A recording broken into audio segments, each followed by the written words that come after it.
नमो अरिहन्ताणं नमो सिद्धाणं नमो आयर्याणं नमो वज्जायाणं नमो लोये सव्वसाहुणम् एसो पंच नमुक्कारो सर्वपावपणासनो मंगलाणं च सव्वेसिं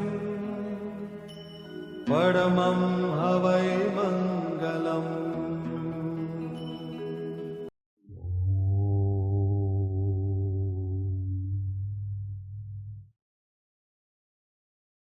कृपार्चना भगवान की, परम कृपाळो देव की।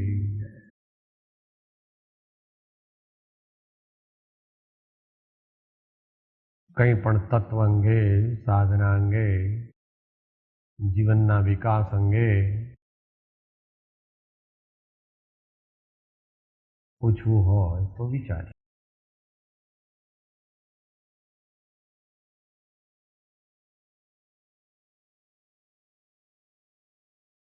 આગમ પદ્ધતિ, સિદ્ધાંત પદ્ધતિ, અધ્યાત્મ પદ્ધતિ,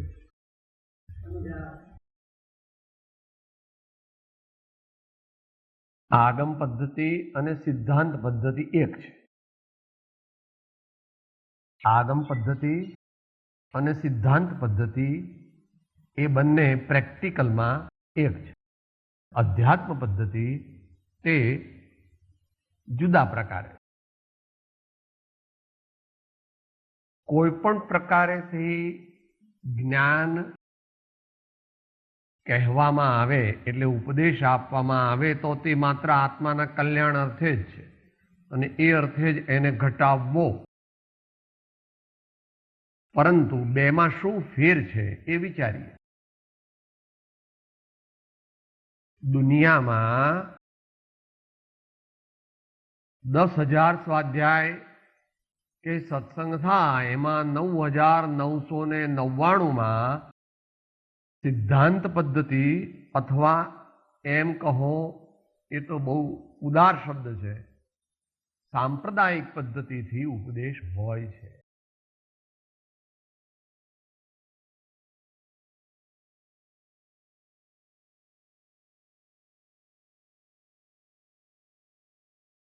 અમારા ગુરુએ આમ કહ્યું છે તો એ કહે એનો વાંધો નથી. અમારા ગુરુએ આમ કહ્યું છે એ બરાબર.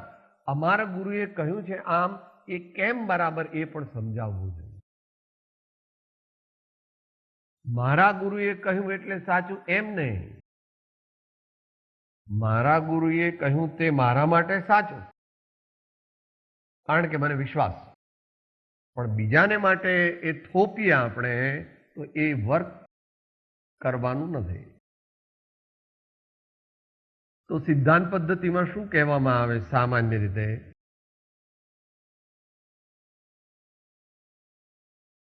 આપણે અત્યારે શોર્ટમાં લઈએ.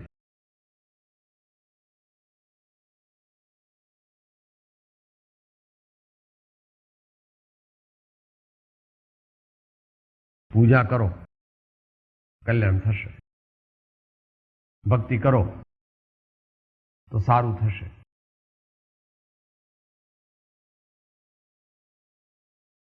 આ ગુણ સ્થાને આટલા કર્મનો બંધ થાય, આ ગુણ સ્થાને આટલા કર્મનો બંધ ન થાય. વ્રત પાળીએ તો મોક્ષે જવાય. વાત તો સાચી છે, સિદ્ધાંત તો સાચો જ છે, પરંતુ આ પ્રકારે જે પ્રકારનો ઉપદેશ આપવામાં આવે એ સિદ્ધાંત પદ્ધતિ છે. સિદ્ધાંત નહીં, સિદ્ધાંત જુદો. અત્યારે શું ચાલે છે?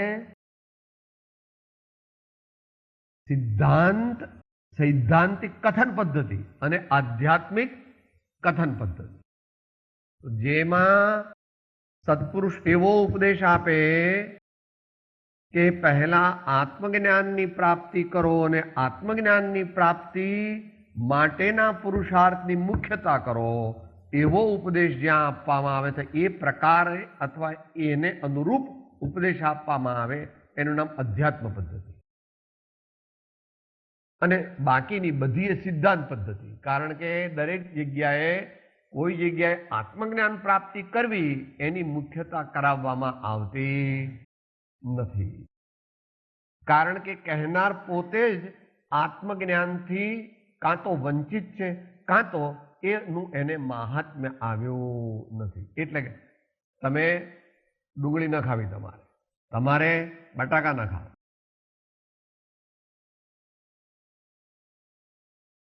એ સારું છે, ડુંગળી બટાકા ન ખાવાય,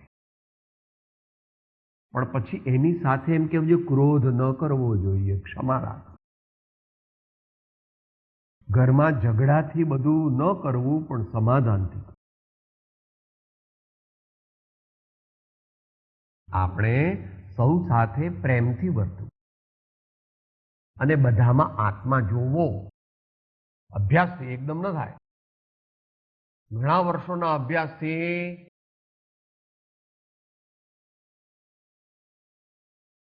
કોઈ વ્યક્તિ રૂપે દેખાતી નથી. દેખાય છે એટલે આંખથી દેખાય છે, પણ દેખનાર થોડી આંખ છે. દેખનાર તો અંદરમાં ભગવાન આત્મા બેઠો છે.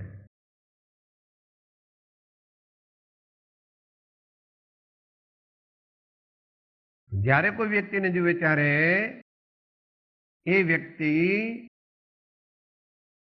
જે અવસ્થા છે એને ગૌણ કરીને એમાં જે તત્વ છે તેને મુખ્ય કરે છે. એવી દ્રષ્ટિ કેળવવી. એને માટે નીચે આવવું હોય તો service to humanity is service to divinity.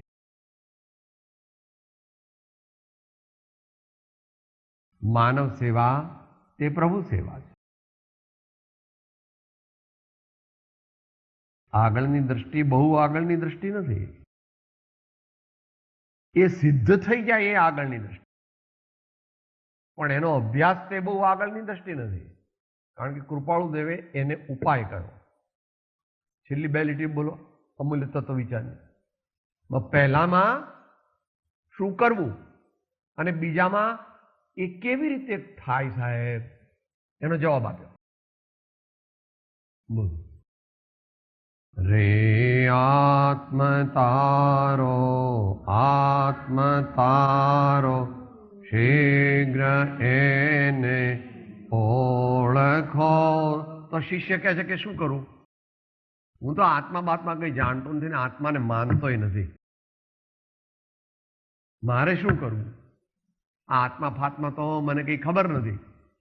તો કે સર્વાત્મમાં સમ દ્રષ્ટિ દ્યો આ વચનને હૃદયે લખો. અભ્યાસ કરવો પડે. એમ કરવાથી રાગદ્વેષ ઓછા થાય, સત્પાત્રતા આવે છે અને પર્યાય દ્રષ્ટિ ધીમે ધીમે ધીમે ધીમે ધીમે ધીમે ધીમે મટે. માતાઓએ ખાસ યાદ રાખવું, પોતાના સગાવાલાને જોઈને બહુ રાજી થઈ જાય. મારી બા, મારા બાપુજી, મારો મોટો દીકરો.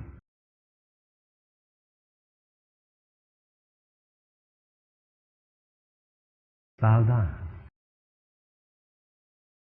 ભાઈઓએ બંગલા ને મોટર ને ફેક્ટરી.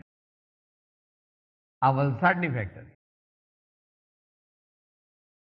અહીંયા તો નાની રાખી, ભાંડુપમાં મોટી છે, પણ હવે તો અમારે ત્યાં આગળ સુરેન્દ્રનગર જિલ્લામાં ખોલી છે. બેકવર્ડ એરિયા છે ને એટલે સુરેન્દ્રનગરની ફેક્ટરી. ભાઈઓ,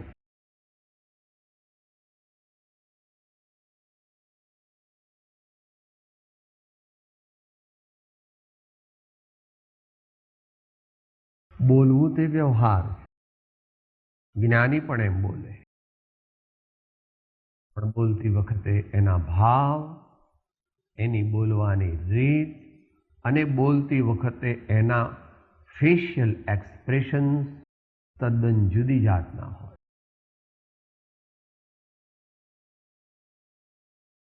એનું દ્રષ્ટાંત આપણે ભલે વારંવાર લઈએ છીએ, પણ સીતા માતા એવું લેવું.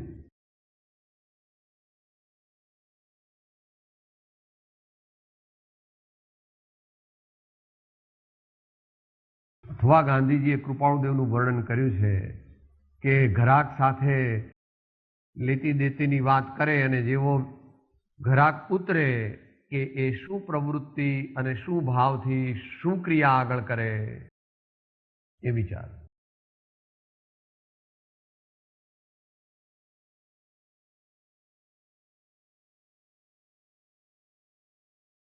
તો સર્વ જીવોમાં સમદ્રષ્ટિનો ભાવ રાખવો એ સિદ્ધ આખું થઈ જાય એ અઘરું છે, પણ એનો અભ્યાસ તો કોઈ પણ મધ્યમ કક્ષાનો મુમુક્ષુ પણ કરી શકે અને એને કરવો જ જોઈએ. અને જ્યાં સુધી એ નહીં કરે ત્યાં સુધી એને પોતાના આત્માનું ધ્યાનની અત્યારે ફેશન ચાલી. જણનો અત્યારે વાયરો ચાલે છે. બધા એમ કે સાહેબ સમયસારમાં એમ કહ્યું છે કે આત્માના ધ્યાન, આત્માના અનુભવથી મોક્ષ થાય, એટલે અમે તો આત્માનો અનુભવ જ કરીએ છીએ. એ 2 ચોપડી ભણ્યો નથી અને પીએચડીના ક્લાસમાં બેસવા જાય. જ્યાં જ્ઞાન નથી, અપૂર્વ ભક્તિ નથી, અદ્ભુત વૈરાગ્ય નથી, ત્યાં ધ્યાન નથી. સાચું ધ્યાન હોઈ શકે નહીં. એમ કહે કે હું કંઈક એકાગ્રતાનો અભ્યાસ કરવાનો યત્ન કરું છું, ત્રાટકનો અભ્યાસ કરું છું, એમ કે તો ઠીક.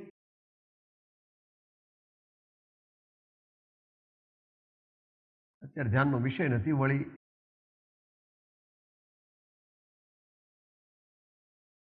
એના માટે ઘણી બધી પરિપક્વતા જોઈએ. અને ખોટું લાગે એવું સિદ્ધાંત શાસ્ત્રમાં જ્ઞાનારણોમાં કહ્યું છે. જો જ્ઞાનારણોની વાત સાંભળે ને તો આ બેભાન થઈ જાય. જે અભ્યાસીઓએ એમણે લખી લેવું. ધ્યાન માટે લાયકાત કોની છે અને ધ્યાન માટે નાલાયક કોણ છે. માફ કરજો, તો આચાર્ય કહે છે એટલે વાંધો નથી મારે બોલવામાં. ત્યાં એમ કહે છે કે ગૃહસ્થો ધ્યાન માટે નાલાયક. એમ પહેલા આચાર્ય મહારાજે કીધું. એટલે શિષ્ય પ્રશ્ન કર્યો, પ્રભુ અમે તો એવું સાંભળ્યું હતું કે 4થા ગુણસ્થાને અને 5મા ગુણસ્થાને પણ ધર્મ ધ્યાન હોય છે, માટે ગૃહસ્થોને નાલાયક કેમ કીધા? પછી ત્યાં આગળ આચાર્ય ભગવાન એનું સમાધાન કરે. અહીં અમે રૂપાતી ધ્યાનની મુખ્યતા જેને સિદ્ધ થઈ શકે તેવા પુરુષની વાત કરીએ.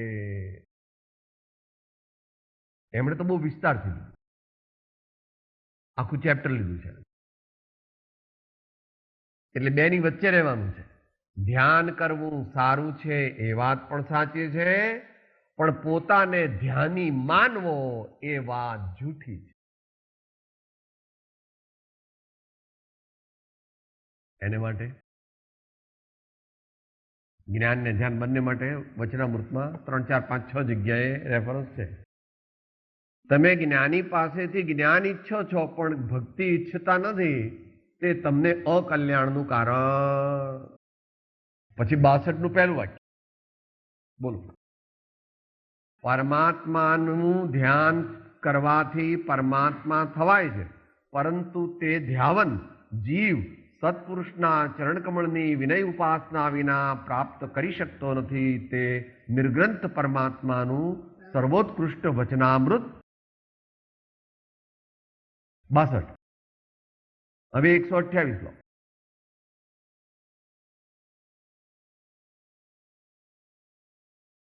ફરીથી 4થા ગુણસ્થાન શું કીધું બેન? 4થા ગુણસ્થાને થોડું ધ્યાન લાગે. 4થા ગુણસ્થાને થોડું ધ્યાન એટલે પરમાર્થ ધ્યાન લાગે. થોડું નિશ્ચય ધ્યાન લાગે. નિશ્ચય ધર્મ ધ્યાન થોડુંક લાગે, એનું નામ 4થું ગુણસ્થાન. થોડુંક વધારે લાગે એનું નામ પાંચમું ગુણ સ્થાન. અને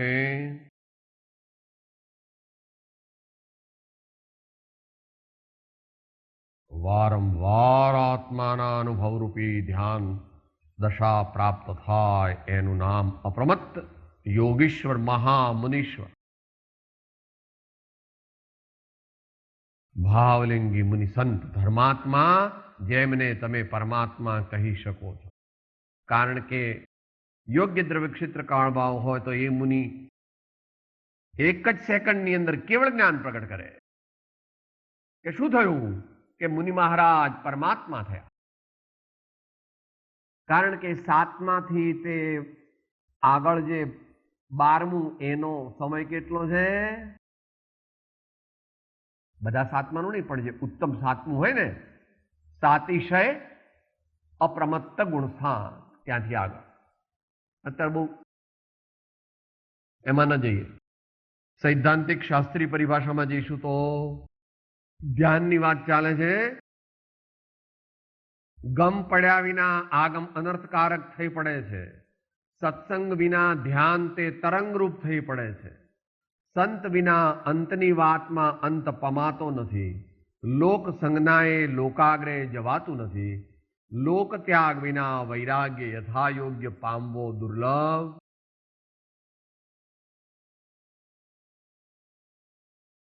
તો અત્યારે તો $10 જ્ઞાનના ધ્યાનના ક્લાસ ચાલે છે અને ત્રીજે દિવસે એને ભગવાન પ્રાપ્ત થઈ જાય છે. પહેલે દિવસે 1/3 ભગવાન પ્રાપ્ત થાય, બીજે દિવસે 2/3 થાય, પછી ત્રીજે દિવસે કે તમે પરમાત્મા બની ગયા, જાઓ હવે તમારો મોક્ષ. ઘણા તો વળી એથી પણ ઓછા એક જ સિટિંગમાં પરમાત્મા બનાવી દે. એક સિટિંગમાં પરમાત્મા.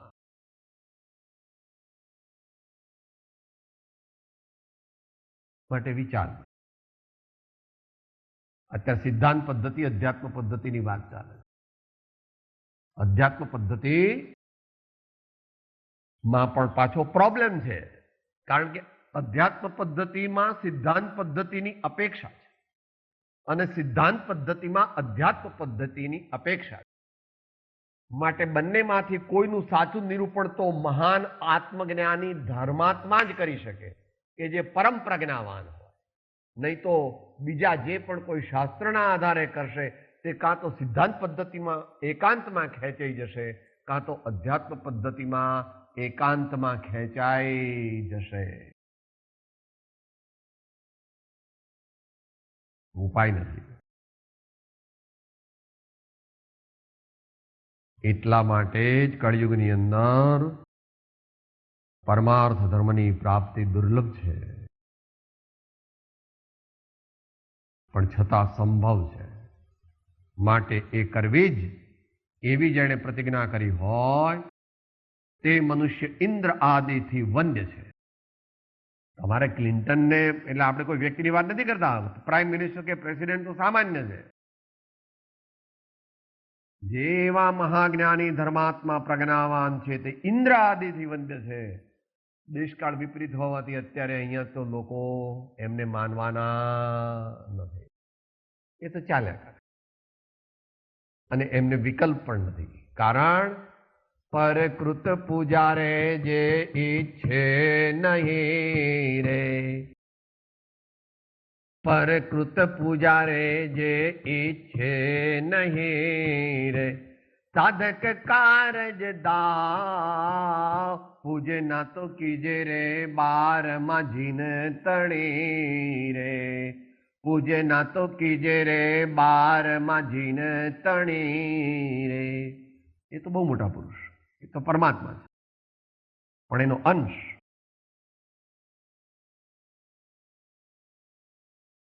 નિસ્પૃહતા અંશે ચોથા ગુણ સ્થાને પ્રગટી જાય છે.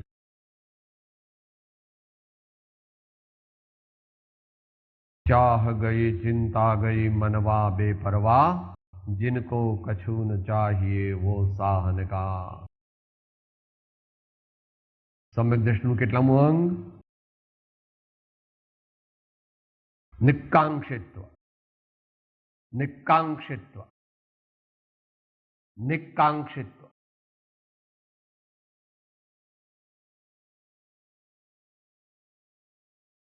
અધ્યાત્મ પદ્ધતિ અને સિદ્ધાંત પદ્ધતિ બેમાંથી એક મુખ્ય હોય, પણ મુખ્ય હોય તો બીજાનો નકાર ન હોય, પરંતુ તે વખતે તે ગૌણ છે.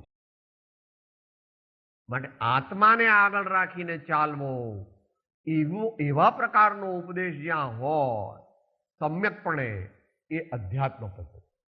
અને નિયમ વ્રતાદિ લો, ત્યાગ કરો, એની મુખ્યતા આગળ રાખીને જ્યારે કથન કરવામાં આવતું હોય તો એનું નામ સિદ્ધાંત પદ્ધતિ. એ પણ માન્ય છે જો અધ્યાત્મ પદ્ધતિની સાપેક્ષ હોય તો. એટલે આત્મસિદ્ધિમાં એ પ્રમાણે બંનેને સાથે રાખે.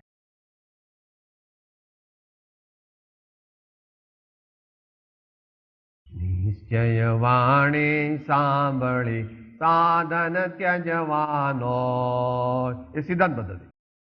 નિશ્ચય રાખી લક્ષ, એ અધ્યાત્મ પદ્ધતિ. સાધન કરવા સોય, ત્યાં પાછી સિદ્ધાંત પદ્ધતિ આવી. સિદ્ધાંત પદ્ધતિ આવી, સિદ્ધાંત પદ્ધતિનું અનુસરણ આવ્યું.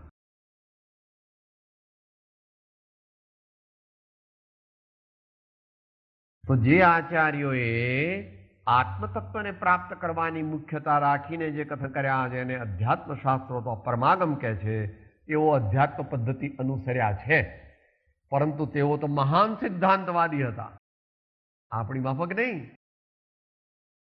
પંચ મહાવ્રત, પંચ સમિતિ, ત્રણ ગુપ્તી, ચાર કષાયનો નિરોધ વગેરે પાળતા હતા સહજ રૂપે.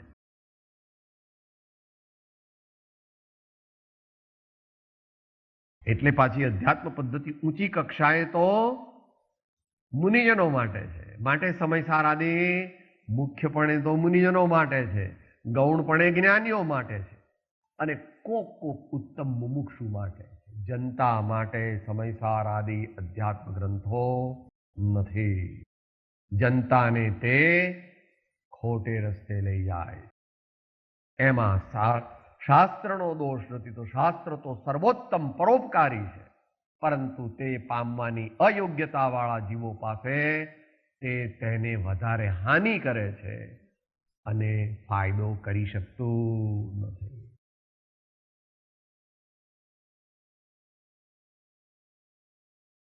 તો કુંદકુંદ સ્વામીની પદ્ધતિ, અમૃતચંદ્ર દેવની પદ્ધતિ, અમુક સમાધિ શતક અને ઇષ્ટોપદેશમાં પૂજ્યપાદ સ્વામીની પદ્ધતિ, આ બધી તે અધ્યાત્મ પદ્ધતિ કહેવાય. આનંદ ગંજીના પદોની પદ્ધતિ તે અધ્યાત્મ પદ્ધતિ. અને દ્રવ્ય સંગ્રહ, તત્વાર્થ સૂત્ર, ગોમટસાર, લબ્ધિસાર, ક્ષપણાસાર, આ બધા જે છે એ સિદ્ધાંત પદ્ધતિના શાસ્ત્રો. પણ જે આચાર્યોએ લખ્યા છે એ તો બંનેના માસ્ટર છે.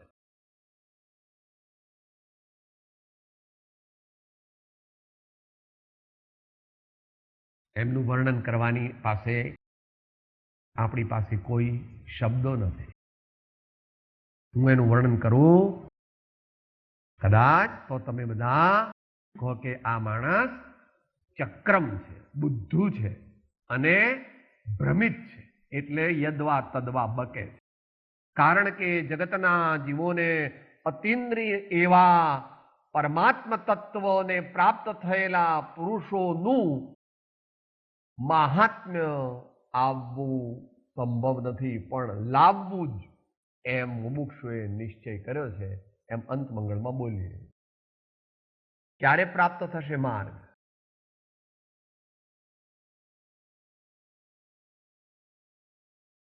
ઘણી બધી ગાથાઓ છે, આપણે બે ત્રણ જ બોલીએ. યોગ નથી સત્સંગનો, નથી સત સેવા જો, કેવળ અર્પણતા નથી, નથી આશ્રય અનુયોગ. અચિંત્ય તુજ મહાત્મ્યનો, નથી પ્રફુલ્લિત ભાવ, અંશનયે કે સ્નેહનો, ન મળે પરમ પ્રભાવ. ભક્તિ માર્ગ પ્રવેશ નહીં, નહીં ભજન દ્રઢ ભાન, સમજ નહીં નિજ ધર્મની, નહીં શુભ દેશ સ્થાન. તો ટૂંકમાં અધ્યાત્મ પદ્ધતિ છે એ સિદ્ધાંત પદ્ધતિની સાપેક્ષ છે, અને સિદ્ધાંત પદ્ધતિ છે તે અધ્યાત્મ પદ્ધતિની સાપેક્ષ છે.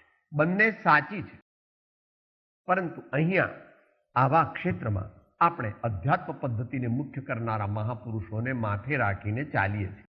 પણ એનો અર્થ એ નહીં કે સિદ્ધાંત પદ્ધતિ વાળાને ન માનીએ તો આપણે ખોટા ઠરીએ. જ્યારે અધ્યાત્મ પદ્ધતિની મુખ્યતા હોય ત્યારે સિદ્ધાંત પદ્ધતિની ગૌણતા છે, જ્યારે સિદ્ધાંત પદ્ધતિની મુખ્યતા સાચી હોય ત્યારે અધ્યાત્મ પદ્ધતિની ગૌણતા છે. પરંતુ આવું અલૌકિક અપૂર્વ સમન્વય તે તો કોઈ મહાજ્ઞાની પ્રજ્ઞાવાન ધર્માત્મા અથવા એવા મુનિ આચાર્ય આદિ કરી શકે.